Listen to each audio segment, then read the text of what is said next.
you are seen, you are loved, you belong. You don't have to do this alone. For me, pretty much everything I've ever done in my adult life has been offering the framework for this. You are not Hmm. alone. You are not crazy.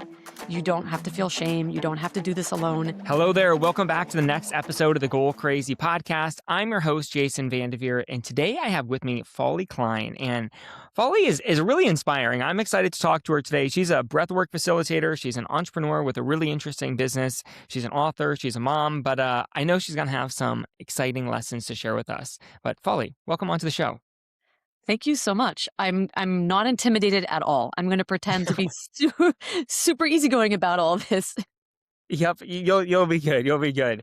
All right. So why entrepreneurship? And I know kind of before we were talking, I don't know how much you even identify with that word, but where did your desire to start your own business come from? It's so funny because I don't think I ever woke up one morning and thought, oh, I'd like to start my own business.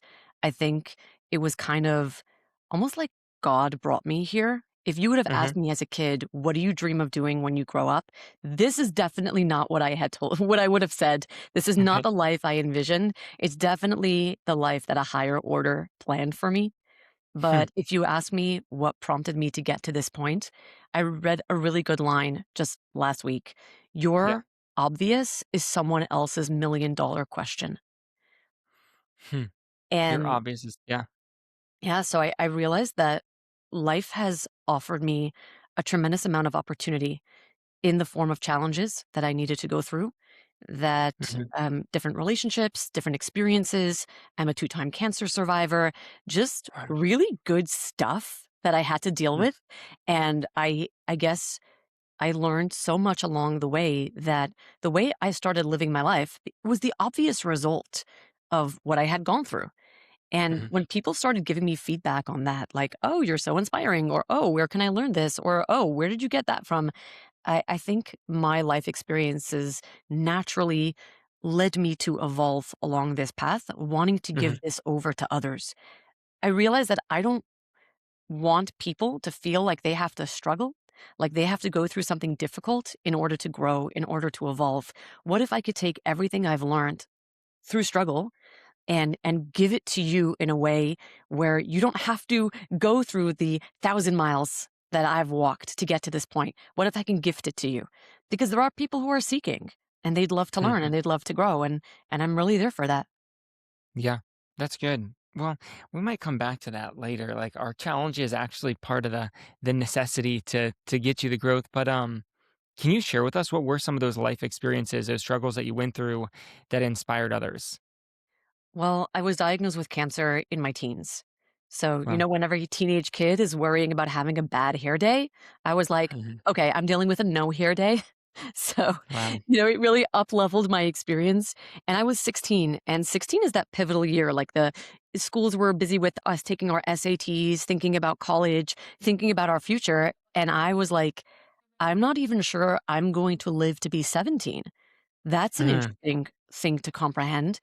And even from the beginning of cancer treatment, I had asked my doctor, just tell me when this is over, right? Tell me when, like, I'll be a good patient. I'll come for my chemo. I will do everything. But when is this over? And he looked me dead in the eye and he said, never. You are going to be a Hmm. cancer survivor for the rest of your life. And yeah, the squeeze of being in the hospital, going through chemo, that's going to pass. But do you really think that there's ever going to be a day in your life that you're not going to wake up and remember or have long term effects from what you went through? He said, do not put your life on hold for some day, the day that I announced that you're in remission or whatever. Your life is right now. You do not know what's going to happen in an hour from now. So live today, live this hour. And it upleveled my life tremendously because it forced me to be like, no, no, this is the life. There's no future life out there. Like, oh, we'll get together when life calms down. I'll go on vacation whenever, or I'll spend more time with my kids whenever. I learned that this is the only life you have. So there was cancer. I also got married really, really young. I was like, I'm ready to start my life, had kids, became a mom, dealt with secondary infertility and struggled through that, dealt with I don't know, I had cancer a second time, so that was fun, Yeah. getting to do that all over again and watching how far I had come from my first diagnosis at 16 to then my second diagnosis at 34, 35, and doing Hmm. it like 19 years apart with a new perspective from a different stage of development. Going through divorce has been another one of those heartbreaking, life-altering, earth-shattering experiences. Those are just, just a drop in the bucket of some of the things we get to deal with in Those this are big life. I was challenges. young. Yeah. There's so much more ahead of me. Yeah. Okay, so let's go back to you said the doctor told you, "Hey, it's never gonna be over," right? You've changed the trajectory of your life, and you said that uplifted your life. Was that immediate, that transformation, or was that depressing as, you're 16 years old? I mean, maybe you're super optimistic and you're like, "Oh, wow, I'm unleashed to uplift my life," or yeah, what was that like? Did that take you lower for a while? It was actually immediate. I'm looking to see if I Hmm, have it here. Here, I do. It was actually an immediate response. So I wrote a book about my experience with okay. cancer. I wrote a diary at that time, so I can tell you when you ask, like, what was my immediate reaction? Like, I know my immediate reaction because I had actually written it down. But at the same Hmm, time, my mom and we took pictures. Nobody hmm, does that. Like 22 years ago, nobody did this thing. And we were like, we're going to document everything because this is life. I am not going to erase this year from my life. I want pictures of me bald. I want pictures of me getting blood transfusions. I want pictures of me. Like, there was this one time where I passed out a bunch of times in a row because my blood pressure was really low. And I was surrounded by nurses in the emergency room. And I told my mom the next time I pass out, get a picture for the album because that's one picture that I don't have, and you don't need to worry. The nurses will bring like they'll revive me. We were kind of nuts about it, but the way the doctor said it also really mattered. He he didn't just give it to me in this offhand, very flippant way. He looked at me and he said, "Look, there are two answers." And he says, "The answer that I would give most people is I will circle a date on the calendar. And that's the day that if everything goes well, God willing, you're going to stop your chemo, you can start your recovery. That will be considered your remission date." He's like, "But I don't think that answer is going to satisfy you." He says, "I just get this sense." I was asking questions. I wanted to document everything. I wanted to understand my body. I wanted to understand the journey. I wanted to understand why me? Like, what in my body gave me cancer? How did cancer cells grow in my body and not in someone else's body? And I just, I just wanted to understand everything. And he said, the kind of questions that you're asking, I don't think you're going to be satisfied if I give you the answer, oh, it'll be over, some date in February. mm, He says, it's never over. It's now. This is the life. And his answer saved me. hmm. Yeah, that's good. Because where were you at before that? Before that moment, were you more of the "why me" mentality? What's the purpose of life if I'm gonna get cancer at 16? You want me to blush on a podcast because I am not proud of the person that I was before. Yeah. I was a typical teenager. There was nothing wrong in my life, but I cannot even begin to tell you how much I complained, how upsetting I found my life, how everything was just a problem, everything was stressful, the amount of arguments I got into with my siblings, my parents. My parents were the worst parents in the world. Nobody had parents as bad as my parents, Right. obviously, right? And then so I don't know if you are familiar, but in Judaism, we say blessings for everything. Okay. So we have a blessing that we say after we leave the restroom. And it's a blessing thanking God for everything working beautifully inside of us. It's a blessing thanking God for our health. And there was this moment during chemotherapy when my health, my functioning had been so affected because people just think, "Oh, it's cancer and you take chemo." What they don't realize is chemo is poison and it poisons every part of your body. So there was Mm, a time where my digestion was so wrecked from the chemo, and that became, comorbidity to what I was experiencing, and I almost needed abdominal surgery, like, it was so bad, and then there was this time where I left the bathroom, and I was saying the prayer, I was saying the blessing, and something struck me in my brain.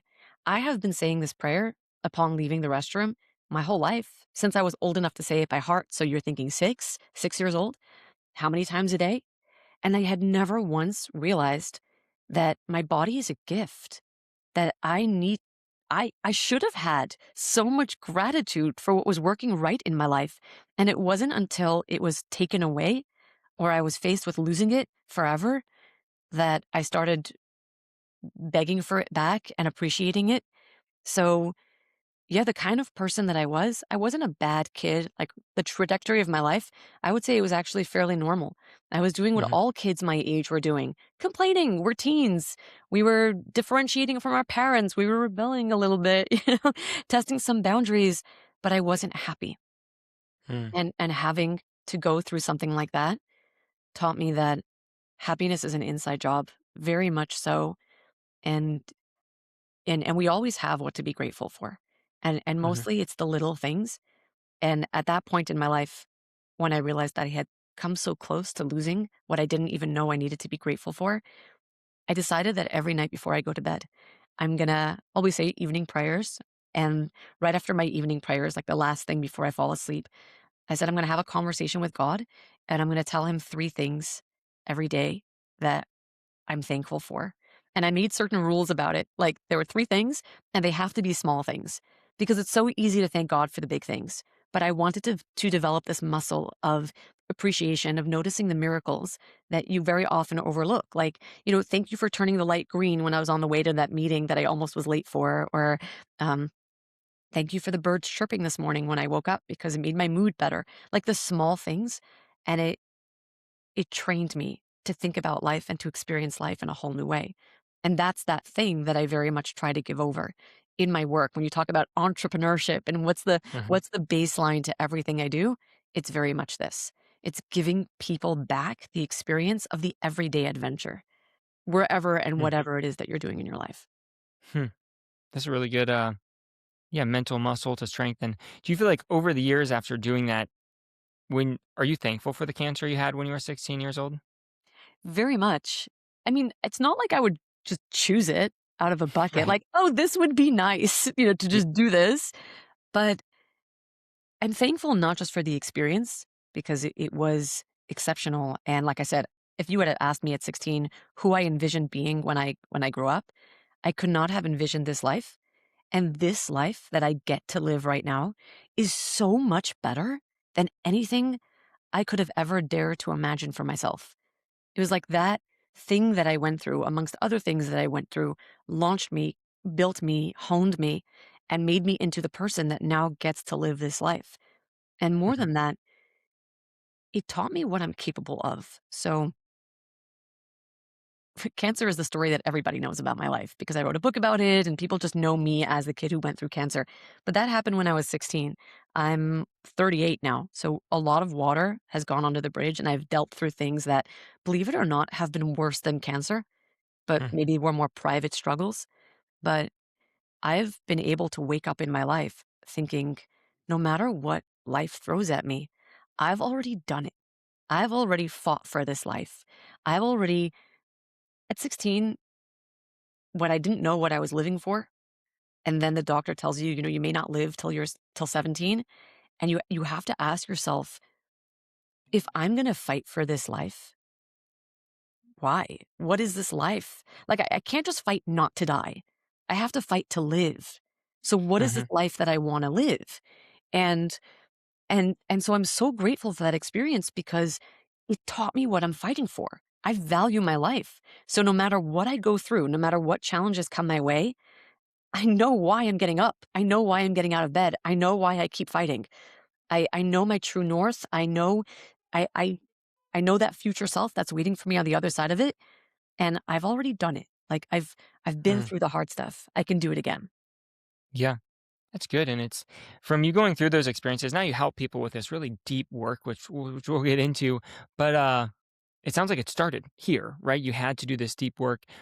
You brought up kind of this why of, like, "Why am I getting up every morning?" So when you were 16 years old, what was that why? Because now your your concept of where your future was going has been completely shooken, right? It's unassembled. Uh, so what was your why? Why were you putting in the work to fight for your life so hard at that time? Well, I will tell you this. You're a parent, so you'll get this. the amount of leverage that my life story now gives me over my teenagers because they cannot complain. They cannot complain about anything. 'Cause when I go say, Yeah. when I was your age, like when my daughter wants another hair serum from Sephora, and I'm like, when I was your age, I didn't even have hair, you know? So it's just as a Yep. side. Yep. Um, underrated, it scores me points. Um, but what was that thing? So it's hard to say because I do think Mhm. that the definition has changed. I'm sorry, there's something buzzing and I just want to shut that off. Oh, yeah, yeah, you're good, you're good. Yeah. I do think that definition has not so much changed as much as evolved over the Mhm. years. So at 16, in my community, nobody spoke about cancer. It was kind of a stigma. Like I'm an Orthodox Jew. I Mhm. grew up Orthodox in the Orthodox insular community, which is not as insular as people would like to believe it is, but we do. We have our own structures and our own way of seeing the world. And 22 years ago, when I was diagnosed, it was a secret. Nobody spoke Mhm. about cancer. And I was like, why? God gave me this gift that is a journey, and I have nothing to be ashamed of. I didn't choose this. I was chosen. And I decided that I was going to do it differently. I needed support, and there was no support to be had within my community. This is before the days that no one had phones, right? Cell phones. Yeah. I got a cell phone because I needed to be in the hospital overnight, and I was the first kid in my class who had a cell phone, and I was so cool. Um, but no one had Google. Like it wasn't a Y thing. And I remember when I was newly diagnosed, we went down to the basement where we had the computer and we Googled the diagnosis that I had received to see what was out there on the internet. And like this is before Wikipedia was a thing. There were no resources. And we found some like very obscure website where some kid had been diagnosed at roughly the same age as me, talking about his Mhm. experience. And it was so validating. And I Mm. remember thinking, I'm going to be that for people. I'm going to be that for people. I didn't know at the time that it was going to evolve to become so much more than cancer because the thing that I get to be for people is a resource in so many more areas of their life. But my goal was I'm going to rewrite the story. I'm going to rewrite the narrative. I'm going to take control of this narrative. There is no more secrecy. There is no more shame because the soul withers in shame. We die in shame. But we grow when we come to the light. We're like plants, just shine a little sunlight on us and we bloom. And I'm like, we need to start having real conversations. We cannot heal things that we're not willing to look at, not willing to talk about. And so I became that person who was very public about I would bring Sharpies to school and I had a stunning custom human hair wig that I would wear and then it was itchy. So the minute school was over, I would like rip off my wig and I would give all of my friends Sharpies and I would be like, would you like to sign my head? And we totally normalized showing up to school bald. It was a thing. Or even taking all of those pictures and putting it into a scrapbook. I said, if my I think also when you go through something, it's so lonely. Trauma Mhm. is the feeling that you're doing this all alone.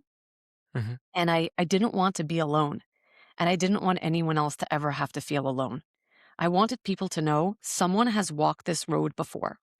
You don't have to blaze a new path. I've done it for you. And maybe yes, our streams will take us, tributaries will go in different directions, but you need to know you are seen, you are loved, you belong. You don't have to do this alone.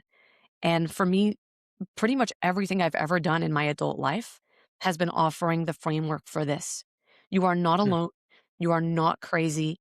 You don't have to feel shame. You don't have to do this alone. And I can't pretend to have had every experience under the sun. And I hope God doesn't test me like I've already had enough. But I think at the end of the day, whatever it is that you struggle with, whether it's cancer, divorce, infertility, a struggling child, death, whatever it is, it comes down to the same core feelings: feeling alone, feeling misunderstood, feeling lost. And all you need is someone who's just a couple of steps down the road to look back and say, I got you. I see you and you got this. And that's what I endeavor to bring into the world. It's really good. Yeah. It sounds like one of the first ways you did that, well, you had the scrapbook. A little bit ago, you said my diary, and you held up a Yeah. book, a published book. Yeah. Uh, So I'm guessing that's your published diary. So you had a diary when you were a girl going through this, and then you published that to the world. How long after you went through that did you publish that as something for others to even read or look at? So I was diagnosed at 16. And Yeah. again, I wrote my diary because one very well-intentioned great aunt told me, Hmm. "Don't worry, you're gonna go through this and you're gonna forget this. Like you have this, like Mm-hmm. God has this like gift that he gives you. Like you're gonna go through it and then life is gonna get good and you're gonna forget you ever went through this." And I was like, "What? Don't tell me." First off, I didn't believe it. When something is that Yeah. intense for you, you don't believe that there will ever be a life beyond it. But also, I was like, wait, I don't want to forget this. Remember what my doctor says? Like, this is your life. Make it count. So even though I was really ill, I decided every day I'm going to just journal a few lines. Not, I didn't have a lot of energy, but just if I could write 4 or 5 lines about a highlight, someone who came to visit, what I learned, what I struggled with, something funny. And Hmm. I am so grateful that I did that because I evolved so much and I get to see that. And my aunt was right. I did forget a lot of it. So being able, I wish I had written more because I had written so, because everything I wrote mattered. So eventually, people in the community, like I said, they were keeping cancer a secret. It was this Hmm. shameful thing if you were diagnosed, you didn't talk about it. You kind of like Hmm. went away for a year. You know how they used to do it with the out of wedlock pregnancies? Hmm. She went away for a year. So people used to Yeah. do that with cancer in my community. And they needed, when they heard me be so public about it and so open and so easygoing, people were reaching out like secretly and privately for support. And I said, what if I just made my journal public? So I opened a blog years Hmm. ago when blogs were like a thing. And during maternity leave with my oldest, so I had my oldest when I was 19. So I had 6 weeks off from work and I took my entire diary and just put it onto a blog. And then he was born in '07. So in '07, I got 20,000 hits on the blog within the first month of it being up. So Wow. that's a lot for 20 years ago. Were you And pretty nervous of putting it out there? Like there is a vulnerability, or maybe you were enough past it that I don't know, what was that like? people ask me this question all the time, and there's a yes and no piece to it because it was vulnerable, but I think Mhm. one of vulnerabilities is one of my arts. Like Hmm. I'm a Gemini, I perform on stage, so there's the art of vulnerability as well, but Mhm. also in my mind, this was something that I went through. It's only a tiny snapshot of who I was at a period of my life. The amount of people who read my book and think that they know me, they don't know anything about me. They know a 4 month snippet that I chose to share Hmm. with them. So even though people appreciate the vulnerability, it's a very calculated vulnerability.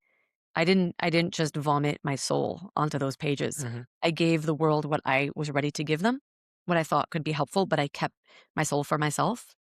But it Yeah. was it was a decision. But that blog became famous when I was 19. And then a publisher contacted me because of how famous the blog was. They wanted to publish my book. And I was so shook. I was this little kid Mm. from Brooklyn. I'm like, oh my gosh, there's someone who wants to actually publish my story. So that book was published on my 21st birthday. So Hmm. I went through it at 16. The book was published when I turned 21. It just went into its like eighth or ninth printing, which sounds like a big deal. But remember, Mhm. it's published in the Jewish world, so it's a much smaller market. The printings aren't that large, but in the Jewish world, most books don't go into a second printing. So being in the eighth or ninth printing is it's a pretty big deal, which is very cool. Hmm. Yeah, wow, that's exciting. So you launch this book, you're at 21. So did that start to guide the direction of your life? You have this book, like you become the I'm going through cancer person that people go to as a resource. And is that what sparked the other Yeah, things you do? Breath work? Yeah, kind of how did that evolve for sure. to the other offerings now you have as your business? So the irony of this whole thing is that my book is written under a pen name because I am such an introvert. Like if I had a Hmm. choice, I would be wearing sweatpants and eating, Ben and Jerry's like all day. I wouldn't be talking Yeah. to people. I get nervous before every podcast interview. Every time I have to make conversation with a new person, I'm like, I don't know if I'm going to make it through. Yeah. So I wrote the book under a pen name because I was just like, look, let me do my charity to the world. Uh, Mm. if God chose me for a mission, I was like, okay, God, I wrote the book. Now leave me alone. And then all of a sudden, I'm getting calls from every cancer organization in the community. I was on stage more Mm. times than I know how to count, speaking to thousands of people at a time. I'm this kid. I'm 21, and everywhere I go, I'm getting recognized. And yes, I became that person that was, so to speak, the authority, not on cancer, but the authority on what it means to live with cancer, right? Live through that. Mm. And eventually, I realized that as much as I was trying to hide, I couldn't escape it. I hid behind a computer screen for a long time, just doing copywriting, writing novel. I just, the no one should see my face. But eventually, I trained in hypnotherapy.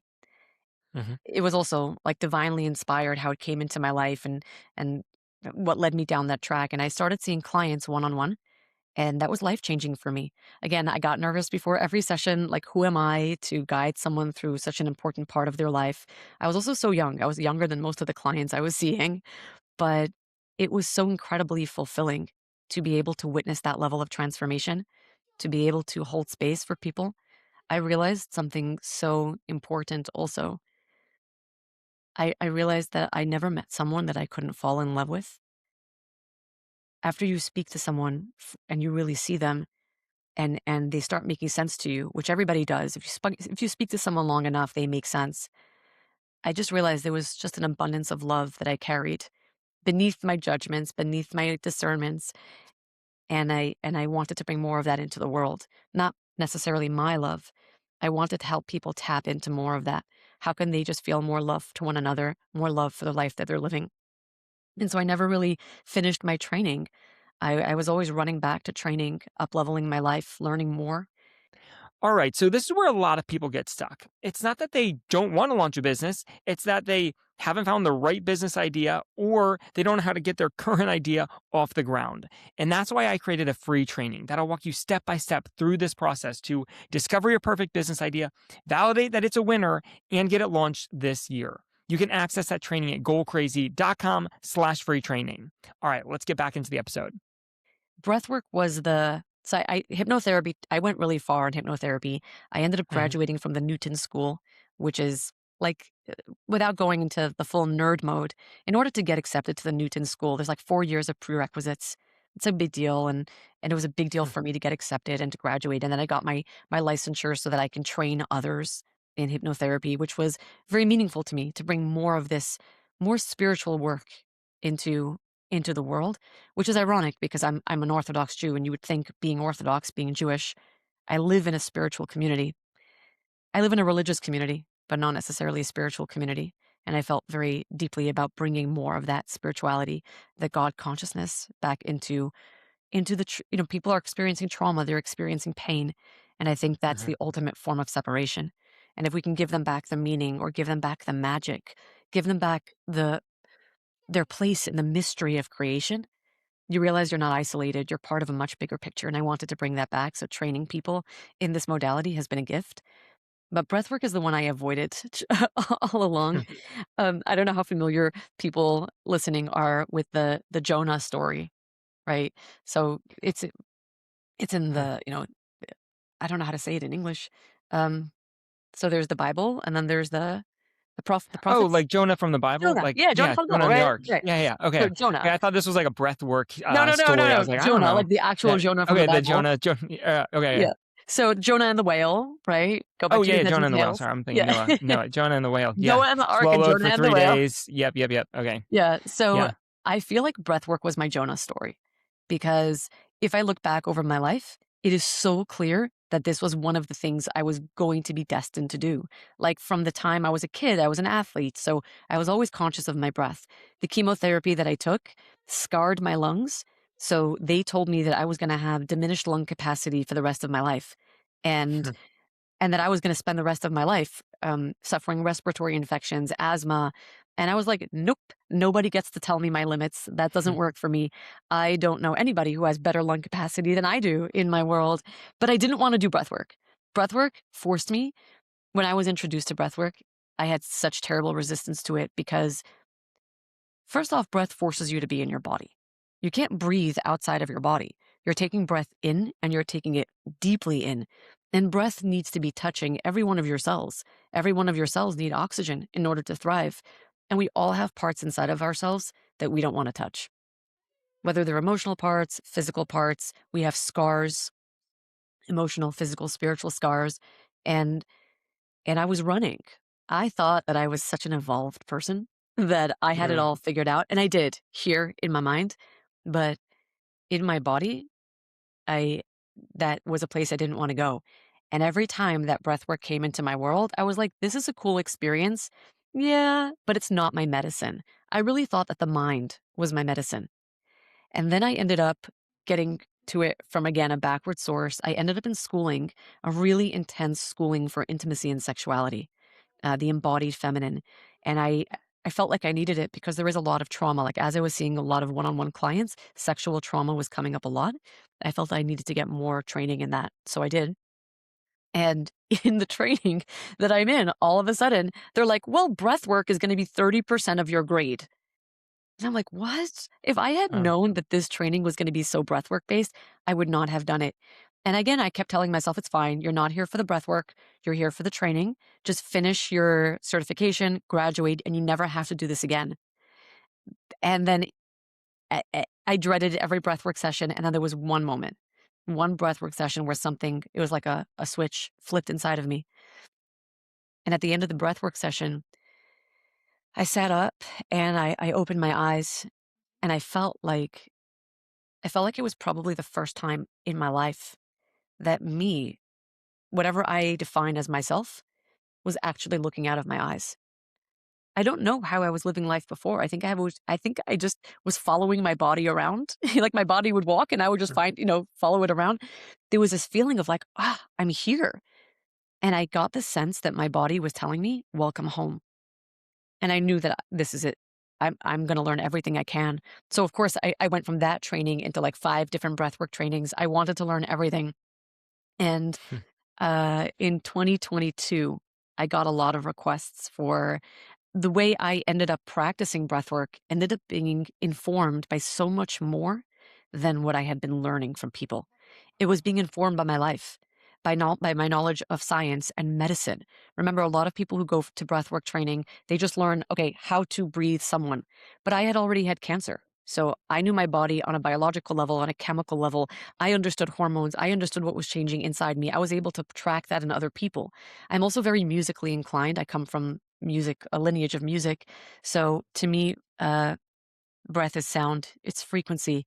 The amount you can hear from someone's breath, you can hear which parts of their bodies, which organs are getting oxygen, where they're not, where breath is or isn't going. And I can hear a storyline in the soundscape of your voice. And mm, whenever people hear me say this, they're like, what are you talking about? So I like to model this. I'm going to change my voice for a second and you'll immediately feel the difference. So, like, I used to talk like this all the time. And, like, if you would have me come on this podcast and I would talk like this the whole time, you would think this is a normal voice. Because a lot of people talk like this, like, especially in the Instagram world, every teenager talks like this. That if you hear me talk like this for about 30 seconds, you're probably sweating and you have anxiety mhm. because you can You feel the need to shit. take a breath. You need to Sounds take like a you're breath. breathing more Yeah, in than you're breathing out. right. It's going higher and higher. And we just accept that as a normal way of speaking. But I can hear this in people's tone. I can hear people's voice change. So I was getting requests from a lot of people. What do you know? Because they were going to breathwork trainings that weren't giving them what they were receiving from me in session. So again, not something that I thought I was going to do or wanted to do, but I Mhm, got kind of thrust onto stage like, okay, teach us. So I ran a beta training in 2022 and I told the students there, I'm not certifying you. I'm just testing what I know on you. And then you are going to help me by constantly staying in touch with me, giving me feedback, telling me what's the next level of learning. And in 2024, 2024, I launched Azamra, which is my year-long certification track in breathwork. And mhm. of course, there's all this intimidation of what is it that I'm actually teaching. So just for clarity, Azamra means I will sing, and it's in Hebrew. And my belief is that breath is the song of creation. There's a,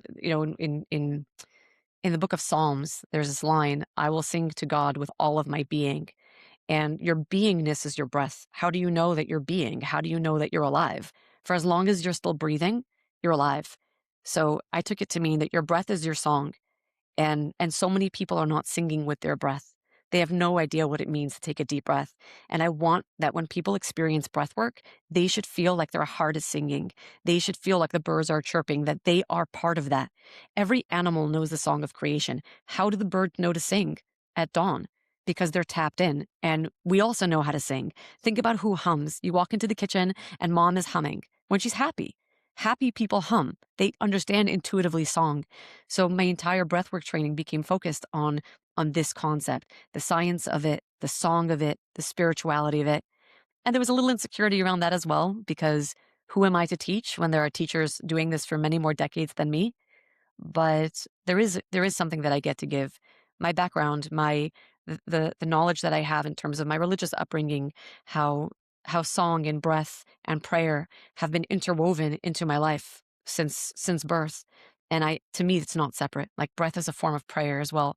So there are those teachings that go in there too. And um, my friends know you're not allowed to ask me about my work because I'll never stop talking. So you have to stop me at some Yeah, point well, 'cause that's I will good. just go No, on and on. this is really interesting, and I think this gives a beautiful lens into breath work. Uh, I haven't gone super deep into the breath work. I've done some sessions. Who's the real popular, the Wim ice Hof. guy? Wim Wim Hof. Hof. I've done some of his. I'd gone to a conference and they brought somebody in who it was like an hour and a half long breath work session. I feel like everyone was, I don't know why, you were all just breaking down in tears, having these life realizations. It was a really intense moment. For me, it was I didn't know what I was to expect. It was like breathwork session. It's like you just sit in a room and breathe, and I was kind of new to it. But I don't know. I feel like I encountered my soul for the first time in my life. You went really deep, and it was. I mean, I started to get the idea when I had to sign all these waivers for like this thing I was about to do. Like, Not to what are we scare doing you in away here? or Yeah, I anything. was kind of like, what are we about to do? I thought we were just laying on the ground breathing, but it is really powerful. I've never really done hypnotherapy. What entirely is hypnotherapy? Like, is this similar to hypnosis? What is it and how is it used to? Because I imagine more of the breath work, it's like I'm still going through my body, finding what I'm holding on to and learning to let go was kind of maybe a poor summary of what I was experiencing as a breath work. But hypnotherapy, I view it as I'm actually disconnected and somebody else is going in there finding these things and doing the work for me. Help me understand how they're similar, different, the nuances between them. I'm so Yeah. glad you asked this because it goes back to what I said earlier. My obvious is someone else's $1,000,000 question, Hmm. and it always surprises me that people still don't know that hypnosis isn't that. People just Okay. assume that hypnosis is you're gonna be sleeping, somebody else is Hmm. gonna be fishing through your mind, and you have no control. And Hmm. it's like, "Oh my gosh, why would anyone sign up for that? That's terrifying." Like, I wouldn't even let Yeah. you drive my car. Why would I let you drive my brain? Yeah. And then the amount of people who would willingly show up for a session thinking that that was, what I was gonna do for them is horrifying, that people would be so desperate as to be willing to give up that level of agency, and that's not what Mm. hypnotherapy is at all. Before I dive into that, there was something that I was gonna tell you about your breathwork session. Did you know that in Hebrew I love Hebrew. I'm a word nerd. I feel like the Hebrew language is very rich. The word for soul and the word for breath are almost the same. Mm. Soul is neshama and breath is neshima. Hmm. And because we feel that the secret to accessing your soul's wisdom is through your breath. Because when God gave you a soul, if you read it in the Bible, it says he blew into the nostrils of Adam, which means your inhale, your first inhale is God's exhale. So, yep, your soul is right Hmm. there. But going to the Interesting. Yeah. going to the hypnotherapy question, so let me tell you what it is. It is not hypnosis. It's not Okay. the you're gonna cluck like a chicken, right? Mhm. And I feel like I love stage hypnosis. I will sit in the audience and laugh louder than everybody else because I love a good time. But the reality is that stage hypnosis give what I do a pretty bad rap because Mm. you don't realize also the amount of psychology that goes into stage hypnosis. If you've ever been to a show, the hypnotist on stage never picks people from the audience. He picks volunteers, which means he gets you to volunteer. He doesn't just tell Hmm. you come up on stage. He says, who would like to volunteer? Which means on some level, you know he's going to make a fool out of you. And yet you still Hmm. raise your hand, which means you're willing to be made a fool out of. And then he does a test run and sends about, 85% of people off the stage. He keeps a very small selection on stage, people who are very suggestible and agree to be there. And then he gets to do whatever he wants with them, but not because he has control over them, but because they've already agreed to meet him there. And that's why Hmm. they've given him that level of control. That's not what hypnotherapy is at all. The way, and by the way, my business coach keeps like harping me on this because we're about to launch the next certification track for hypnotherapy. And he's like, you can't call it hypnotherapy because Hmm. if there are still people out there that believe this is what hypnosis is, you got to come up with a whole different name for it. So it's in the works. But Yeah. the way I look at it is, have you ever had a song stuck in your head Hmm.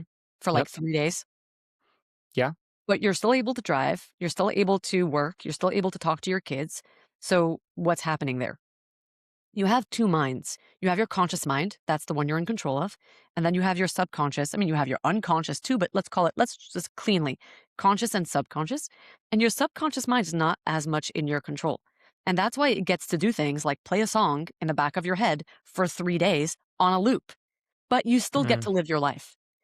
And when Albert Einstein says that we only use 10% of our brains, well, the truth is you only have access to 10% of your brain. Your conscious mind is the only part of your mind you have access to. 90%, 90 plus percent of your brain, you don't have access to. The part of your brain that keeps your heart pumping, the part of your brain that's digesting. If you're a woman, the part of your brain that knows how to form and grow an entire human and then give birth to that human, we don't think about what level of Hmm. wisdom, right, we were embedded with that has that kind of knowledge. So we don't even begin to access our capacity. So what if I told you that hypnotherapy affords you the opportunity to open a dual stream of consciousness? Where your conscious mind is there. It's present the entire time. We do not put you to sleep. We do not take your conscious mind offline, but we bring your subconscious to the surface so that we can help you navigate your subconscious mind. We can help you use your conscious to navigate your subconscious to affect real change because all real change has to happen in your subconscious mind. I think this is the part you're going to like because of the goal crazy stuff. Hmm. So, your planner is all the conscious decisions that we need to be making, the conscious efforts. But the truth about your goal planner is that it's a 90-day planner, which means, and the consistency about it actually starts creating new neural pathways for your subconscious mind to then start working on. And if you're a subconscious mind, if you have the amount of energy, right, that you apply to a task. So you want to give 100% of energy to your task. So let's say your goal is to make $1 million a year and you want to give 100% of that energy to that goal. But really, only 10% of your energy is in your command. So you're giving 100% of that 10%, but there's 90% of your energy that's untapped. And if we could get that 90% online, then could you imagine how much more accessible your goal is going to be? And Hmm. for many of us, we don't even know what's in our subconscious mind. Our subconscious mind has a different perspective about age. Like, I don't know how old you are, like practically speaking, but I'm Hmm. sure that when you close your eyes and you think about how old you are, you actually have a different age inside of you, right? So, like, most people Hmm. will tell I'll have to me, experiment with that. Interesting. right? Yeah. Most Well, people will tell actually, me, yeah. yeah, what comes up for you? Well, what's funny is this was like a month ago. Somebody asked me how old I was, and I told them 34. I'm 31. And I like corrected myself, or I told them older, and I think it was because my wife had had her birthday and she's older than me. But it was like I said it, and then we were trying to do the math. They knew somebody who's a relative of mine, and they were the same age as them. And then it hit me like, wait a minute, I'm not the same age as them. So, and then I backtracked and I was like, wait, I'm not 30. Whatever. I'm 31. Uh, yeah, so maybe I don't know, maybe I that's have in a my theory. mind of yeah, I have a theory about that. So yeah, I've been telling everybody I'm 40 for the last 2 okay. years. I'm not Yeah, 40. I won't be 40 for another 2 years. But my yeah, parents were like, my mom got married at 17 and she had me at 18. And when I kept telling mhm, everybody I'm 40, she was so confused. She's like, I'm only married for like 35 years. And then I was mm, confused. So, but yeah, yeah, usually people have a younger age inside of them. So they'll be like, I'm 40, mm, but I feel like I'm 22. So when they give me a younger age, my first question will be, what happened at 22? Usually it could be an amazing thing or a terrible thing. They can be like, well, I had my first child, or I launched my business, or my dad died, right? And so there's something inside of you. Your subconscious mind has no idea how old you are because there are parts of your subconscious that didn't grow. Your conscious mind understands time, your subconscious mind understands internal time, and that's different. So if you were wounded at a certain age and there's a part of you that didn't grow, or there's a part of you that's reliving the highlight reels of the good stuff, there's a part of you that's still stuck there. But in the case Yeah. of somebody who, like you, that says you're older, well, this makes perfect sense to me. You're a goal freak. So, how many goals have you achieved?